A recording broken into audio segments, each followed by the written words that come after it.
Si vous voulez dire quelques mots, Bernard. Oui, donc on voit qu'ils arrivent du véhicule blindé. La colonne d'assaut se rapproche. Et là, c'est des coups de feu, je pense qu'on entend. Hein. Non? Non, ça y est.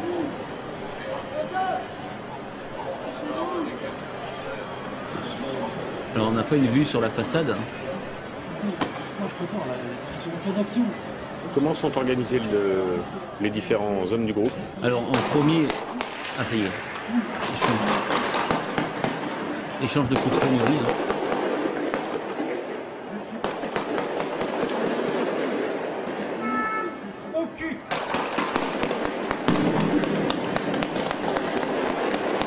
C'est fou ce qu'on découvre. Mais là, il y a des grenades aussi, des grenades multibangs lancées, hein, aveuglantes. Pour assourdir, hein, voilà, ça, aveuglantes et assourdissantes. Ouais. On a c'est des grenades qui bondissent un peu partout, donc il y en a qui peut-être qui ressortent aussi. On a l'impression de... Et donc, en général, c'est l'explo qui se met en premier de la colonne pour poser la charge, parce qu'il y avait un rideau blindé. Je vous coupe parce qu'on a le sentiment de voir on voit les policier otages blessé qui est au pied de la voiture à gauche de l'écran. Oui, on voit Et les otages qui sortent, effectivement. Et on voit un policier du raid par terre là-bas, derrière les voitures. Et on voit les otages qui sont directement mis en protection derrière le véhicule blindé de la BRI, en protection par les hommes du raid. Et on s'occupe de l'homme du raid qui est touché là-bas derrière, avec une protection, on voit avec un bouclier devant. Et là, on peut dire que c'est terminé, enfin, quand le policier... Pas encore, parce que là, je vois quand même qu'il protège la personne qui est au sol. Donc, il y a un doute là. Il doit peut-être y avoir un blessé, un terroriste de blessé, et donc il se méfie. Il est peut-être à l'agonie, hein, on ne peut pas savoir ce terroriste, donc on voit qu'il se méfie. Et là, apparemment, c'est terminé. Là. Voilà, on les reverra tout à l'heure, ces images, qu'elles sont vraiment très impressionnantes. Ouais. On réalise la force et la violence de cet assaut. En face, c'est des armes de guerre. De la BRI. Des armes de guerre avec une puissance phénoménale, hein, ces armes de guerre. On voit ce policier du raid couché derrière la voiture. On a vu également beaucoup d'otages sortir, vraisemblablement plus que 5 otages. On disait jusqu'à présent que 5 personnes étaient retenues en otage. Il y en a vraisemblablement plus de 5. Je ne sais pas s'il y en avait plus que 5, mais 5 c'est déjà beaucoup. Hein. Oui, parce qu'il y a les policiers qui les entourent. Il y a le sentiment d'avoir courir un certain nombre. Avec les policiers, tout ça, c'est... Oui, pour l'instant, on n'a pas de chiffres ni sur le bilan des otages, ni...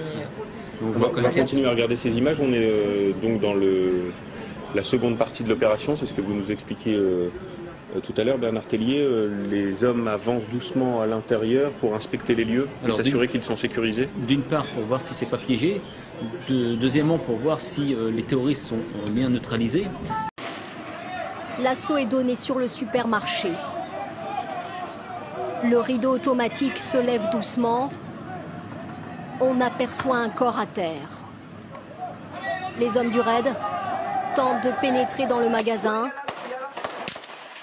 Le preneur d'otages ouvre le feu. Les forces de l'ordre ripostent abondamment. Après quelques secondes, on aperçoit clairement le terroriste se jeter sur eux arme à la main. Il est abattu.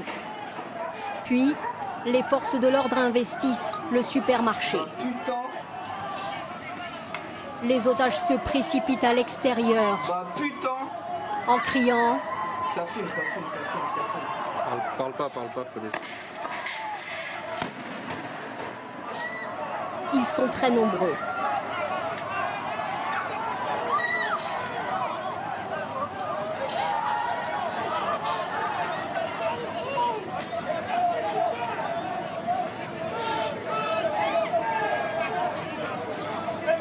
Un corps est dégagé sans que l'on sache s'il s'agit du preneur d'otages ou d'une victime.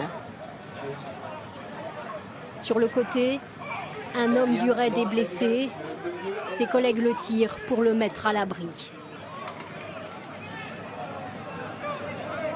La fin de l'opération est proche. On entend des détonations, Patrick, à Dammartin. Caroline Mière. Intervention simultanée. On entend des coups de feu, comme si l'assaut avait été donné contre l'entrepôt. Oui, effectivement, moi je me situe peut-être à 100 mètres seulement de l'entrepôt. On a vu depuis de longues heures des équipes de la BRI commencer à se positionner, des snipers s'installer sur les toits des entrepôts à côté. Effectivement, depuis 1 minute à peine, ce sont des échanges de tirs incroyablement fournis qu'on entend. Des armes automatiques, ça vient à mon avis plutôt des forces de l'ordre. Ça ne peut pas être le son des tirs des assaillants, ça ne veut pas dire qu'eux ne répliquent pas. Il y a également des explosions très fortes, très lourdes. On voit des flashs de lumière intenses par moment. Ça tire par intermittence, c'est-à-dire qu'il y a eu un assaut qui a duré environ 20-30 secondes, qui a été très très fourni. Ça s'est arrêté et puis ça reprend. Voilà, là pour l'instant il y a un petit break, mais effectivement de là où on est, même si on est au plus près... L'entrepôt que vous voyez est l'entrepôt où a été donné l'assaut. Et on entend les détonations sourdes qui proviennent de l'entrepôt où visiblement l'assaut a été donné. On est à Dammartin, en Seine-et-Marne. C'est là que sont retranchés les deux frères Kouachi depuis ce matin, depuis le milieu de la matinée, depuis 10h ce matin. Donc forte détonation, messieurs, vous qui avez coordonné les luttes, les nuages. C'est quoi? Ce sont des fumigènes qui ont été envoyés, des grenades? Lacrymogènes. Des tirs en rafale, on entend des tirs en rafale. On entend des tirs en rafale, on entend les fortes détonations, ça peut être quoi? Des grenades paralysantes, des fumigènes qui sont envoyés à l'intérieur de l'entrepôt.